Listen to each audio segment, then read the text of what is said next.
Kawikaan 23, 15, 19, 23 at 26.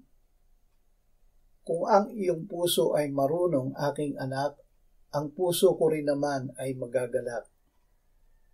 Makinig ka, anak ko, at ikaw ay magpakatalino, at iyong patnubayan sa daan ng puso mo. Bumili ka ng katotohanan at huwag mong ipagbili naman.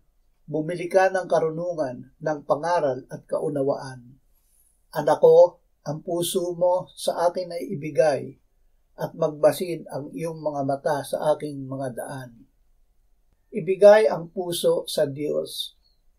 Purihin ang Panginoon. Siya ang nagsilang sa ating muli noong ating tanggapin at panampalatayaan si Jesus. Ipinanganak tayong muli ng Kanyang Espiritu. Ang ipinanganak ng Espiritu Santo ay Espiritu. Ang ating Espiritu ang ating puso. Ito ay mula sa Diyos at pag-aari ng Diyos. Ibigay natin ito sa Diyos. Pupunuin niya ito ng Kanyang buhay na salita at ng Kanyang karunungan, talino, kaunawaan, katotohanan at patnubay na aakay sa atin patungo sa piling niya. Pinupuri ka, Diyos.